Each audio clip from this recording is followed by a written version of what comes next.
Agradezco sinceramente la oración, el apoyo, porque a pesar de llevar más de 45 años quizás tomando uso del ministerio de la predicación, sigo teniendo taquicardias y un pincho en el estómago que me absorbe de responsabilidad, porque tratar de trazar bien la palabra del Señor no es algo fácil, ni mucho menos, sino que ha de luchar contra uno mismo, porque las intenciones no son suficientes. Me miro en la palabra y me siento falto, y con esa responsabilidad tengo que salir al ruedo, permitidme la expresión taurina. Así que os agradezco que oréis por aquellos que ministramos la palabra, para que la responsabilidad no deje de estar en nosotros, seamos capaces de ser portavoces sinceros de la permanente gracia de Dios que Él nos ha dado a través del texto sagrado. Os invito a leer unos versículos en el capítulo 6 del libro de Miqueas, profeta Miqueas.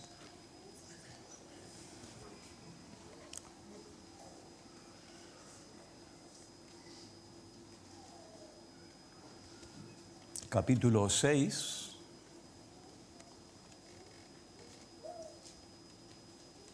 versículos 6 al 8.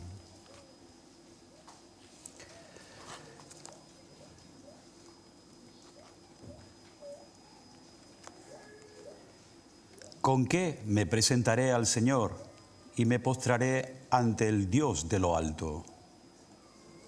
¿Me presentaré delante de Él con holocaustos, con becerros de un año? ¿Se agrada el Señor de millares de carneros, de miriadas de ríos de aceite? ¿Ofreceré mi primogénito por mi rebeldía, el fruto de mis entrañas por el pecado de mi alma? Él te ha declarado, oh hombre, lo que es bueno. ¿Y qué es lo que demanda el Señor de ti, sino solo practicar la justicia, amar la misericordia y andar humildemente con tu Dios?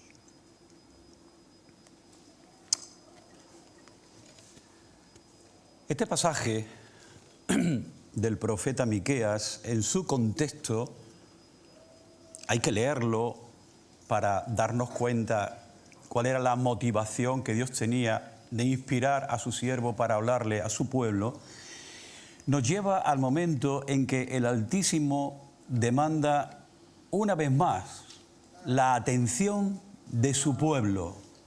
Fijaos que no le está hablando a los animales, no les está hablando al campo, les está hablando a personas que formaban parte de su pueblo escogido.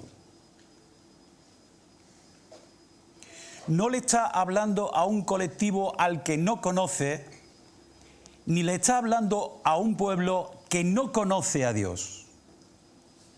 Les está hablando a un pueblo que había sido alcanzado por su gracia y que había sido hecho partícipes de sus bendiciones.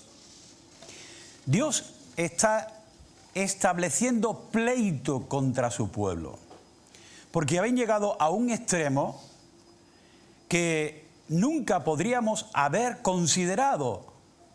Fijaos bien cómo Dios habla a su pueblo en versículos anteriores, en el 3, por ejemplo, como un padre a su hijo del que no esperaba una conducta como esta, y le dice: pueblo mío, ¿qué te he hecho?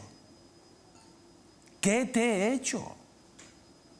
¿En qué te he molestado? Respóndeme, le dice. ¿Puedes justificar tu actitud, tu conducta, tratándome de esa manera? ¿Qué te he hecho para que me trates de esa forma?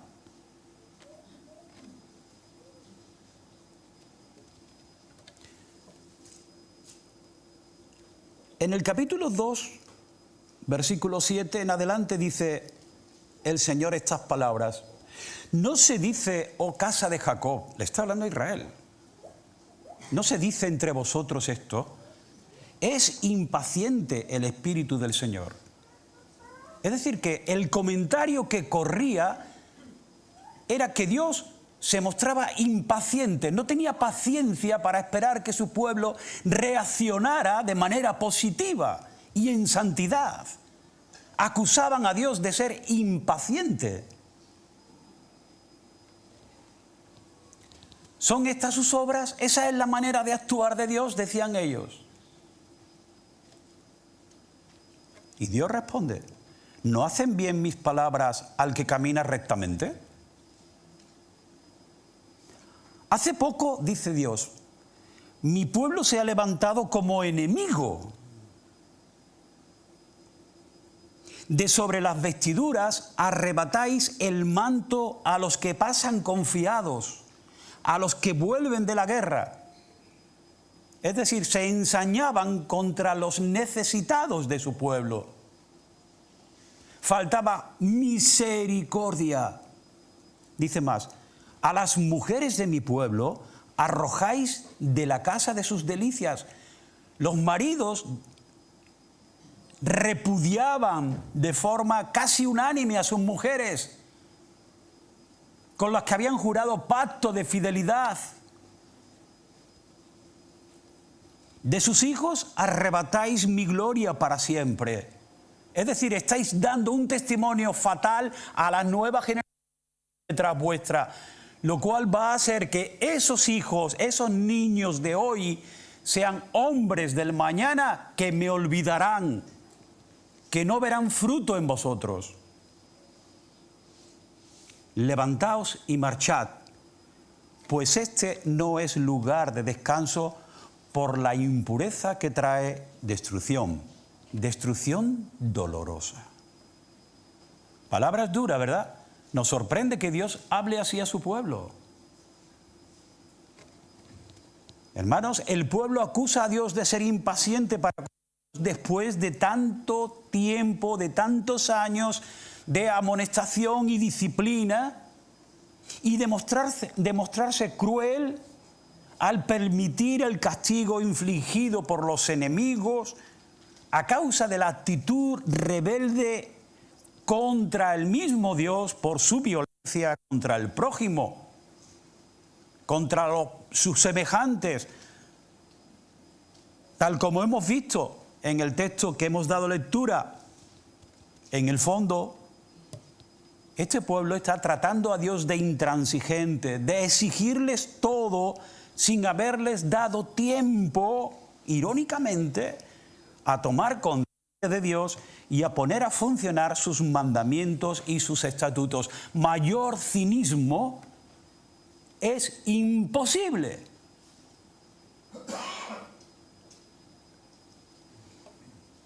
El pueblo está desmadrado.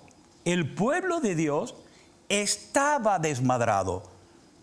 Ni siquiera aquellos que guiaban al pueblo, sus jueces, sus jefes políticos, sus jefes religiosos, ni siquiera ellos actuaban bajo el temor del Señor y manifestaban su justicia. Ninguno. Palabras tan duras como esta, capítulo 3, verso 9 en adelante. Oíd ahora esto, jefes de Jacob y gobernantes de la casa de Israel. Fijaos cómo se dirige a ellos. Que aborrecéis la justicia, os da asco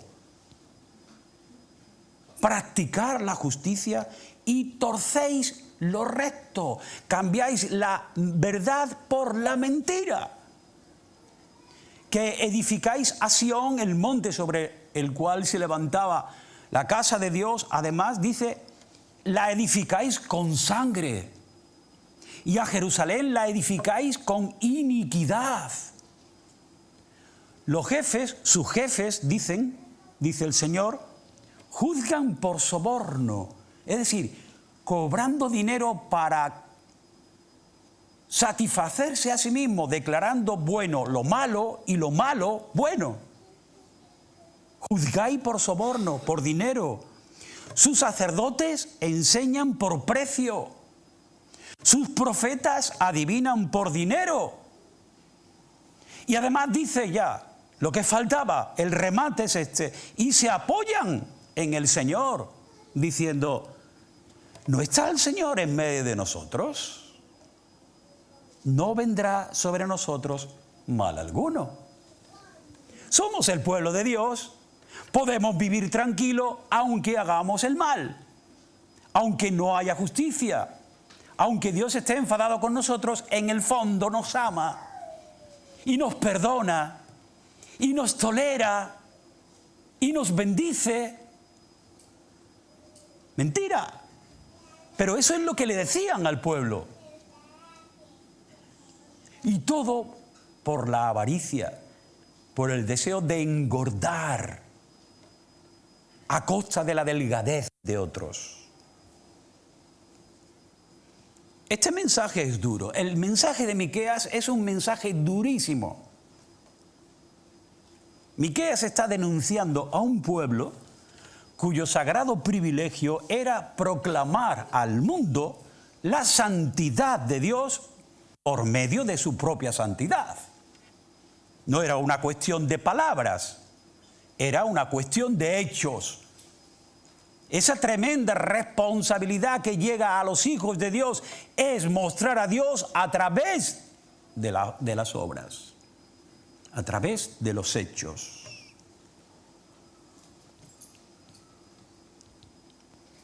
Habían olvidado aquellas palabras que refirió al pueblo a través del profeta Amós, capítulo 3, verso 2.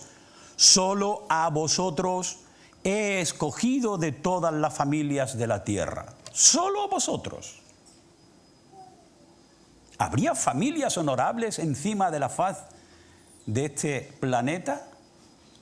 Solo a vosotros os he escogido de todas las familias de la tierra.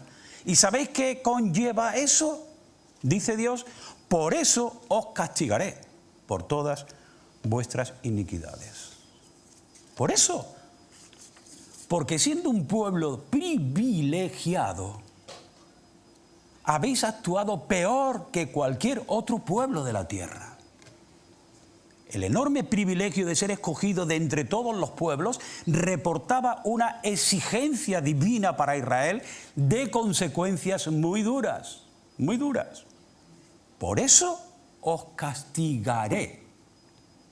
Si fueseis extraños, dejaría de hacerlo en cierta forma, porque en el fondo no me conocéis, no sabéis cuáles son mis demandas, qué os exijo yo a vosotros, cómo me comporto yo entre vosotros. Ellos no me conocen, pero vosotros sí, o por lo menos tendréis la obligación de conocerme y el privilegio de hacerlo.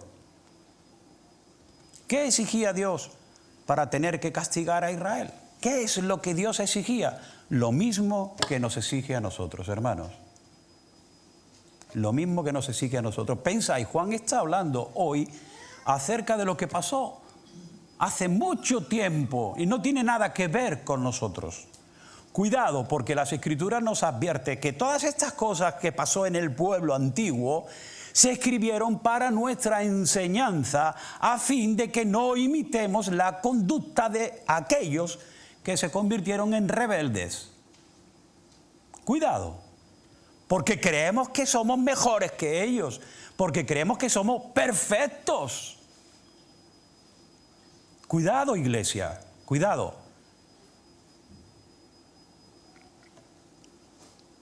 En Levítico, el capítulo 11, decía Dios de esta manera: porque yo soy el Señor vuestro Dios. ¿Y qué? ¿Lo dejamos ahí? ¿Verdad que no lo podemos dejar ahí como una verdad trascendente, pero una verdad al fin y al cabo, un postulado? Porque yo soy el Señor vuestro Dios. No, no lo podemos dejar ahí, porque Dios sigue diciendo, por tanto, es decir, como consecuencia de que yo soy vuestro Dios, consagraos vosotros y sed santos, porque yo soy santo, porque yo soy el Señor. que os he hecho subir de la tierra de Egipto, ¿para qué? ¿Para qué? Para perder el tiempo. Os he hecho subir de la tierra de Egipto para ser vuestro Dios. ¿Qué pueblo recibió esta información privilegiada? ¿Qué pueblo recibió ese derecho? Ningún otro. Seréis pues santos, porque yo soy santo. Y no hay escape. Esto es lo que hay, dice Dios. Si yo soy santo y soy vuestro Dios, vosotros tendréis que ser santos también. Tendréis que andar en santidad.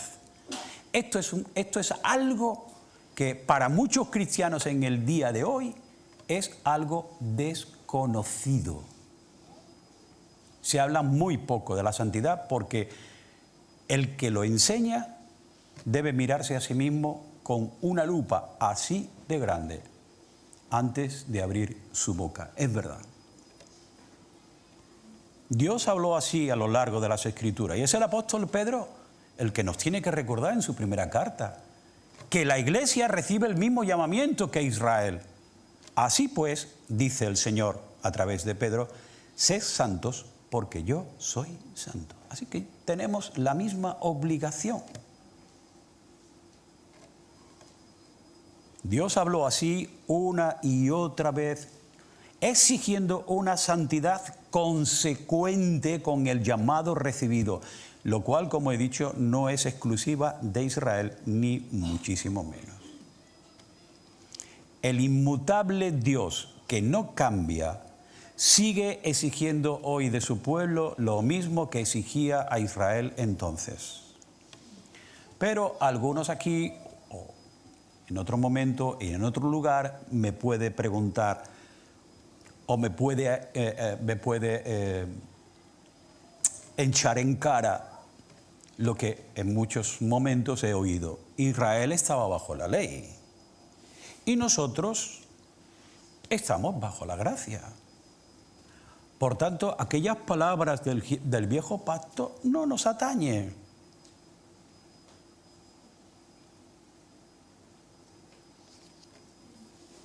¿Estás seguro de eso? ¿No nos atañe? Entonces, ¿podemos eliminar el Antiguo Testamento ya? ¿Lo podemos quitar de nuestras Biblias? Porque es un tocho largo. ¿Lo eliminamos? Ah, es que Dios ha cambiado. Antes era un Dios severo que mataba a todo el que no cumplía sus estatutos. La ley, los 10 mandamientos, declara la muerte del pecador. Todos ellos. No hay ni una sola ordenanza de esos mandamientos que no exigiera la muerte del que traspasaba esos mandamientos.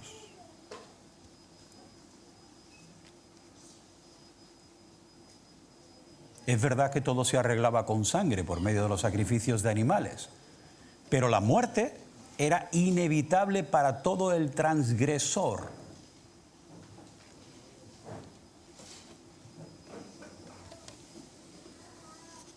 Si alguno piensa que ya no nos atañe aquellas cosas que tuvieron lugar hace tantos años, está pecando de ignorancia. Y quizás se está complaciendo a sí mismo en lugar de complacer al Señor que lo compró. Y esto no debería ser sorpresa en esta mañana, porque esto ya pasaba en los tiempos de los apóstoles. Ya había hermanos en aquel tiempo que se cuestionaban el asunto ley-gracia y entablaban luchas dentro de las iglesias con un postulado falso que ahora vamos a explicar. Pablo pasó por momentos difíciles por culpa de su no entendida doctrina sobre la oposición que existe entre la ley y la gracia. Y con cierta lógica cristiana aplastante, Pablo dijo, porque el pecado no se enseñoreará de vosotros, dice, pues no estáis bajo la ley, sino bajo la gracia. Romanos 6:14. Es decir, la gracia me protege, me cuida, me envuelve en una atmósfera que me impide pecar. Pero la ley me sigue machacando, como se ha dicho esta mañana aquí, porque aún estamos viviendo en nuestra vieja naturaleza, no ha muerto. Nuestro viejo hombre sigue estando en nosotros y nos fastidia. Es verdad que tenemos una nueva creación, pero esa nueva creación está compitiendo diariamente, minuto a minuto, contra la vieja creación. De manera que el pecado sigue siendo una realidad en nosotros. Y como preguntaba Juan entonces en su primera carta, preguntemos nosotros aquí, ¿quién no peca? Estas cosas se han escrito para que no pequéis, pero ¿quién no peca? Juan lo da por hecho. Si alguno ha pecado, tenemos abogado para con el Padre. El pecado sigue siendo real. Nuestro viejo hombre nos hace caer una y otra vez.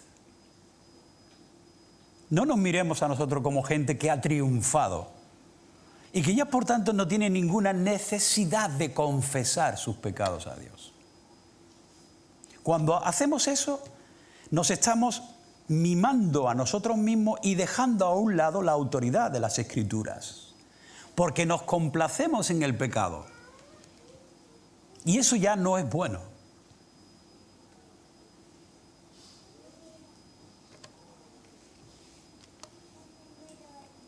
El pecado no va a ser ya vuestro soberano, no va a ser ya vuestro amo. La ley te obligaba continuamente a reconocer el pecado y a ofrecer sacrificios por él. Vale, yo ya no tengo que hacer eso. No puedo hacer eso además. Dios no acepta eso. Estamos bajo la gracia, tenemos otra forma de vida. Estamos en otro contexto. Hay algo que ha revolucionado nuestra existencia, que antes no estaba. Ha ocurrido un hecho trascendental en la historia. ¿Cuál? La muerte y la resurrección de Cristo. Ha supuesto un punto y final. La ley que fue dada para el conocimiento del pecado, pero que no obraba en poder para librarme del pecado, ha sido traspasada, quitada de en medio, para dar paso a una gracia que Dios ha mostrado por medio de Jesucristo, dándonos el Espíritu Santo para que tanto Él como el Padre y el Hijo habiten en nosotros y nos fortalezcan de cara al pecado.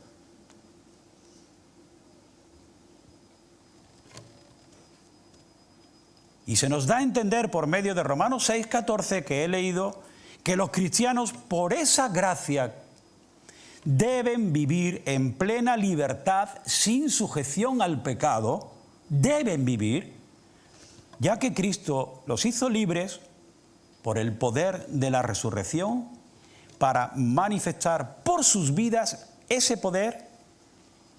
¿Cuándo? Cuando vivimos sujetos al Cristo que nos liberó. Pero algunos no creyeron esto en Roma, sino que usaron esta información para, de forma malintencionada, acusar a Pablo de todo lo contrario. Es decir, de menospreciar la ley para dar rienda suelta al pecado. Y dice el apóstol en Romanos 3, verso 8. ¿Y por qué no decir, como se nos calumnia y como algunos cuya condenación es justa, afirman que nosotros decimos, hagamos el mal para que venga el bien? Es decir, en su exposición sobre la gracia en Cristo Jesús, había hermanos, quizás judaizantes, habían venido que procedían del judaísmo recalcitrante, que llegaban a cuestionar y decían de esta forma malintencionada, calumniadora, que Pablo lo que quería decir es que no estamos bajo la ley, sino para hacer lo que nos dé la real gana.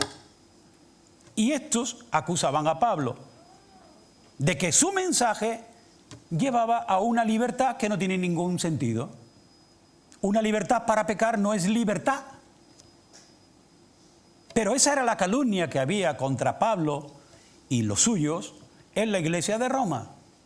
De alguna gente, claro, no todas. En las que decían, no, Pablo está predicando una gracia para que la gente haga lo que quiera, peque cuanto quiera, porque se siente arropado por una aureola de perdón y de misericordia permanente. Eso es lo que acusaban a los protestantes cuando esto se daba al principio en la Reforma. Cuando se hablaba de la gracia, decían, claro, ahora los protestantes se han dado a sí mismos un permiso para pecar cuanto quiera, puesto que ya no están bajo la ley, sino bajo la gracia. No tiene ningún sentido, ¿verdad? No hemos sido hechos libres para pecar. Hemos sido hechos libres para no pecar. Por desgracia, la realidad, en momentos, es todo lo contrario, ¿vale? Que pecamos. Pero tenemos las armas para combatir el pecado, suficientes armas para combatir el pecado. No podemos excusarnos diciendo soy humano, soy mortal y hay que conformarse con lo que hay y con aquello que soy. No, Dios exige de nosotros la santidad que requiere su pueblo.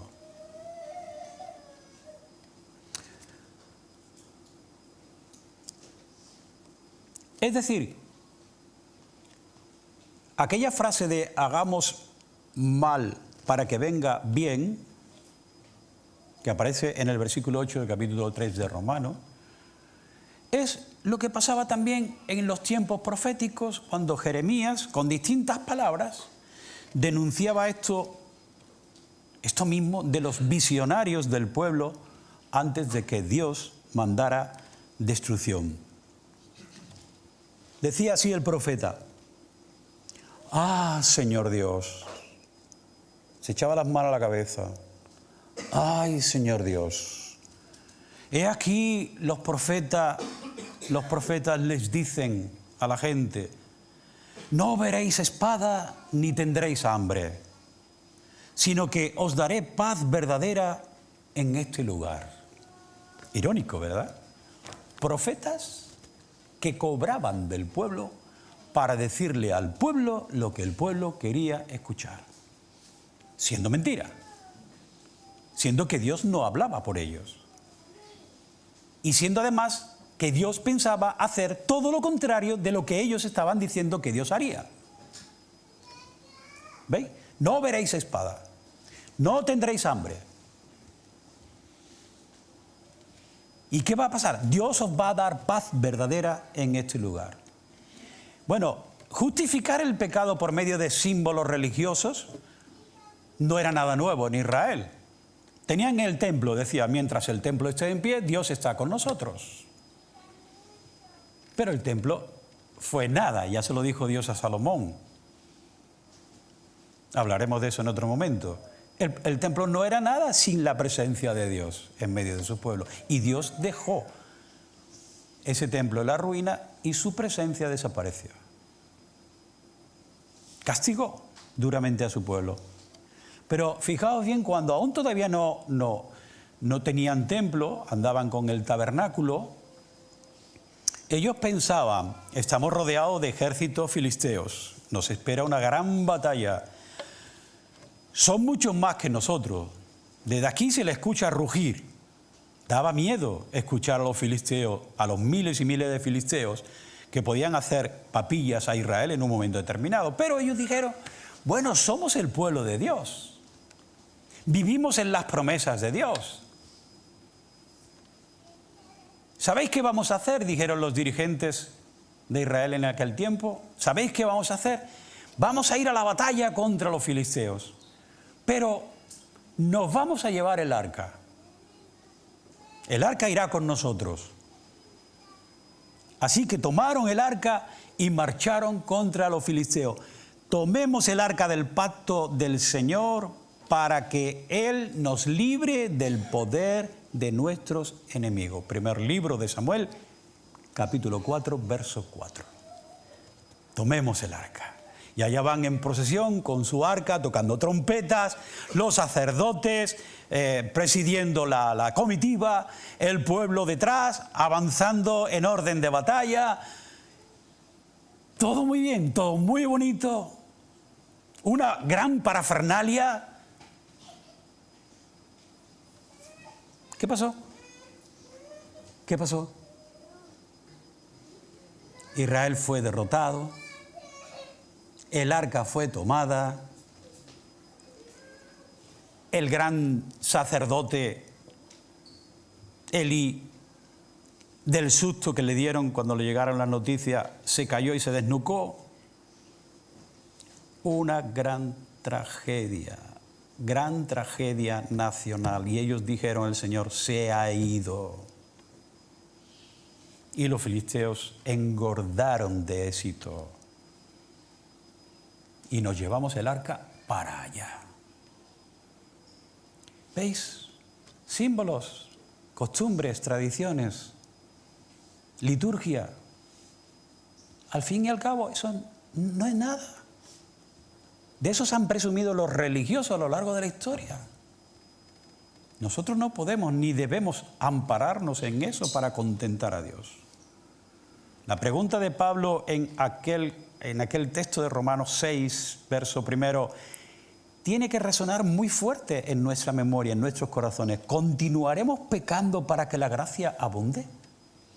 La pregunta es retórica, ¿vale? Y además no requiere respuesta.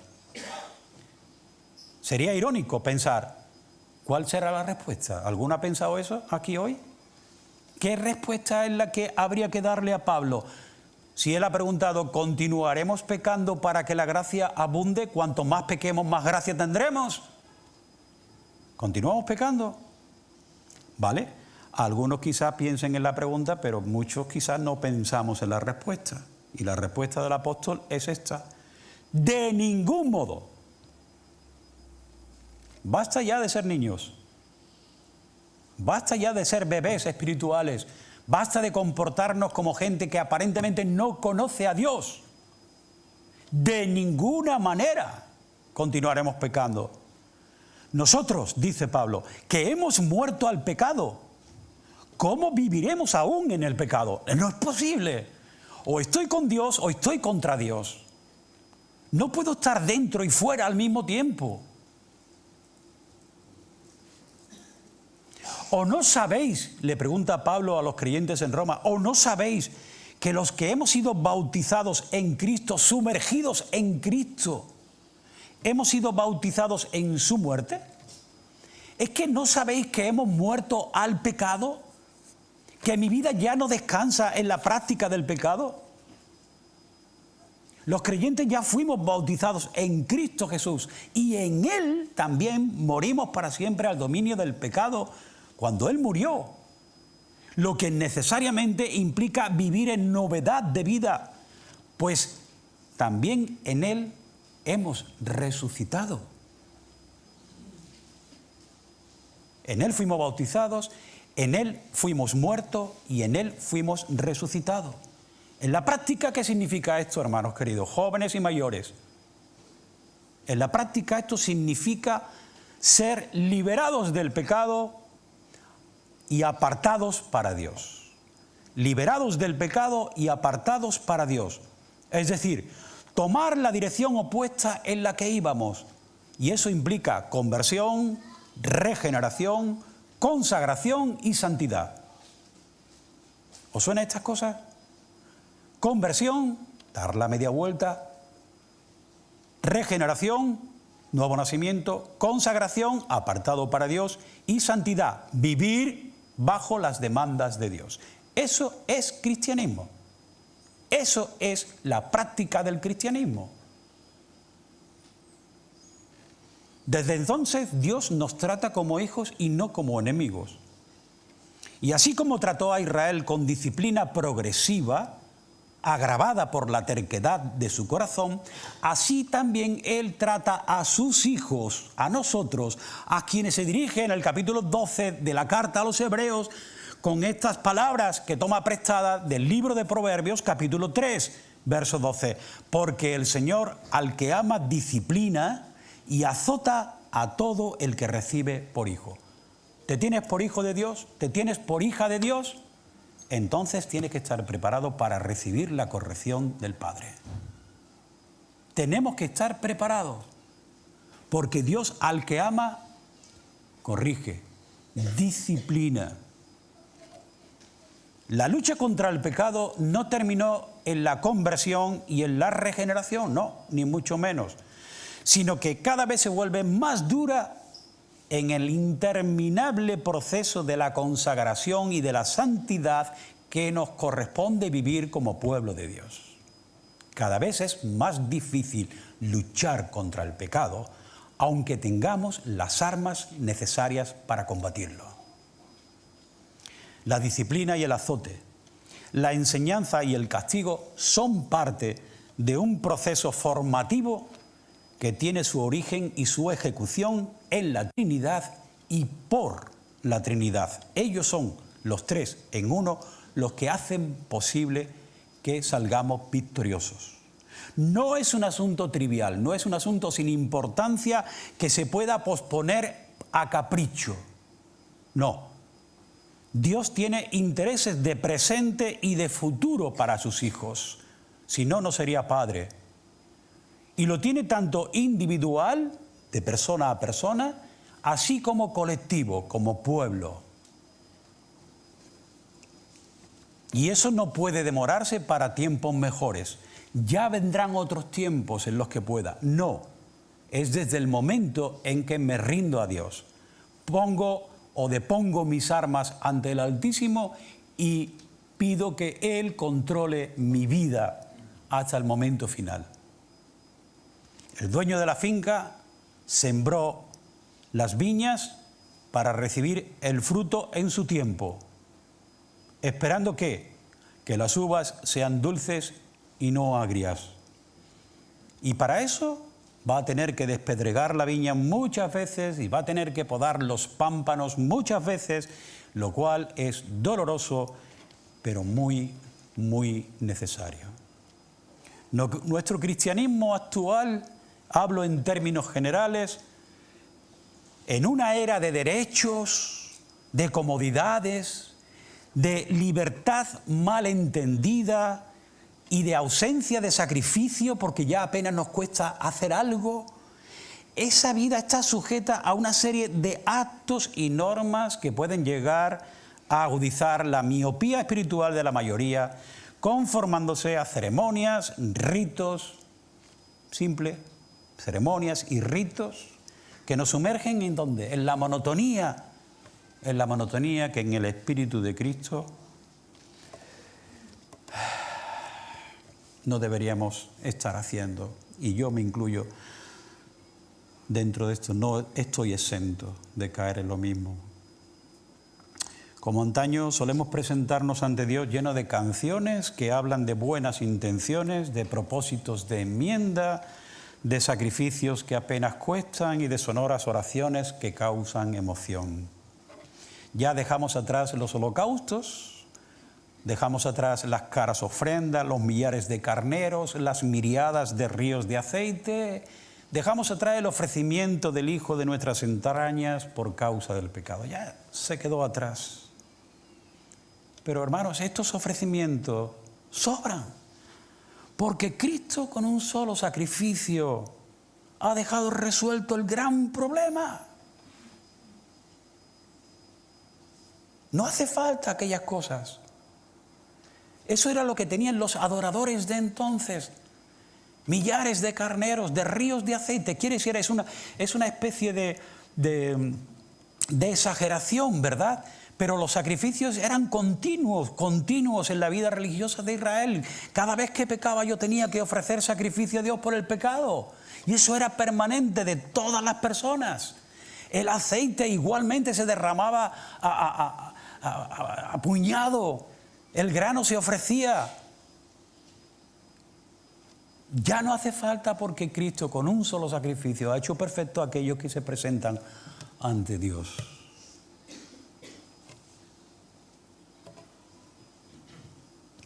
Pero sí es verdad que estamos dejando atrás algo que Dios pidió a su pueblo. Esas palabras de Miqueas capítulo 6 no estaban dirigidas a cualquiera que no le conociera, estaban dirigidos a sus hijos, a su pueblo. Y Dios pidió a su pueblo, y nosotros a veces actuamos como su pueblo. ¿Qué pidió Dios a su pueblo? Practicar la justicia, amar la misericordia y andar humildemente con nuestro Dios. ¿Creéis que es poca cosa esto? ¿O crees que Dios te tiene que ofrecer labores mucho más complicadas? Con esto tenemos de sobra y no llegamos. Practicar la justicia, amar la misericordia y andar humildemente con tu Dios. Tu Dios va de su mano. Tú y Dios vais de la mano. ¿Dónde te metes con Dios? ¿En qué lugares? ¿Qué observas? ¿Qué comes? ¿Qué hablas? ¿Cómo funcionas? Con Dios de la mano. El Señor no perdonó su rebelión y actuó en consecuencia. Quizás hemos aprendido muchas cosas a lo largo de la vida, o no lo sé. Eso depende de cada uno ante Dios. Pero estas tres no terminan de aprenderse del todo, ¿eh? Practicar la justicia, amar la misericordia y andar humildemente con nuestro Dios. Fijaos bien que practicar, amar y andar están en tiempo continuado. No dice tratad por un tiempo después de vuestra conversión de andar correctamente, pero luego ya olvidaros porque ya formáis parte de un núcleo mucho más amplio. Podéis hacer lo que queráis porque en Dios, a través de Cristo, tenéis perdón y misericordia. Tiempo continuado de practicar, amar y andar. Porque el asunto no es conocer o tener información de algo, aunque eso sea importante, evidentemente, sino practicar. Es decir, revivir el sermón de la montaña día tras día como ciudadanos del cielo. ¿Parece poco? Eso es un trabajazo, ¿eh? Si alguien cree que en la iglesia no se le está dando sitio para que pueda mostrar su valía, esto tiene de la marinera. Vivir cada día el sermón de la montaña como ciudadanos del cielo, súbditos del reino de Dios. Os diré una cosa que vosotros sabéis.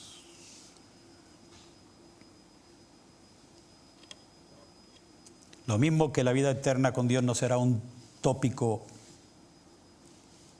y teórico paseo por el cielo saltando de nube en nube y tocando el arpa con los angelitos,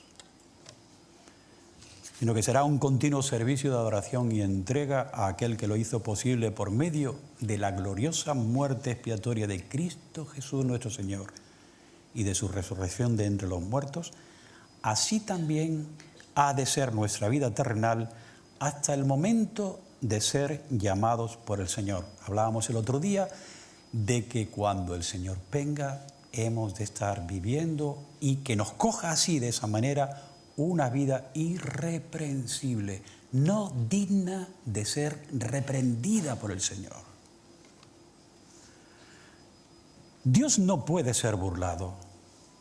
Lo que el hombre siembra es lo que cosecha. Dios no es injusto si castiga.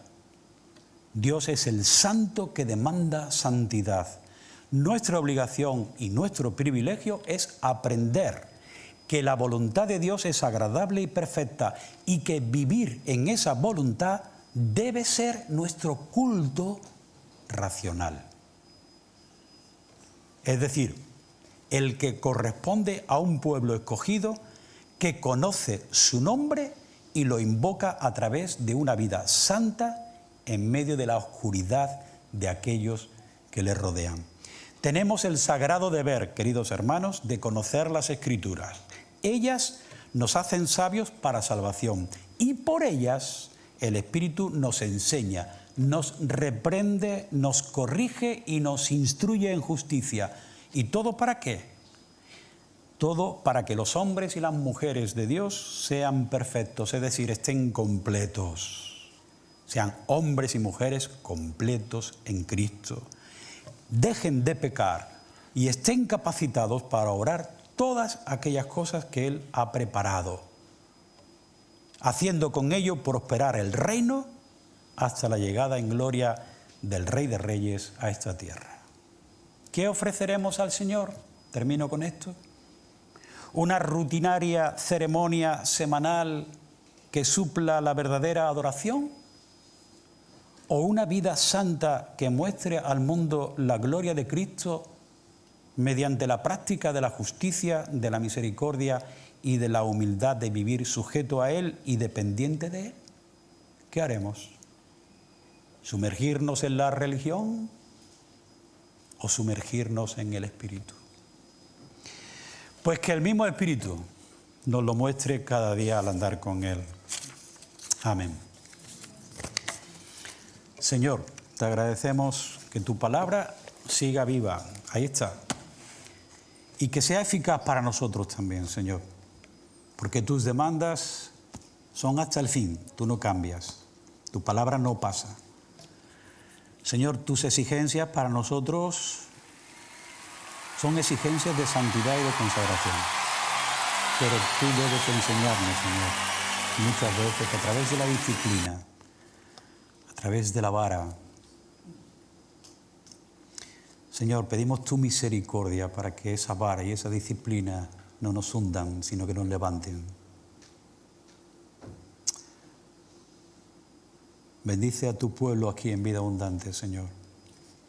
A no ser fieles testigos de tu gracia a aquellos que nos rodean, capaces de vivir vidas consagradas, vidas que triunfan para tu gloria y no para nuestra gloria.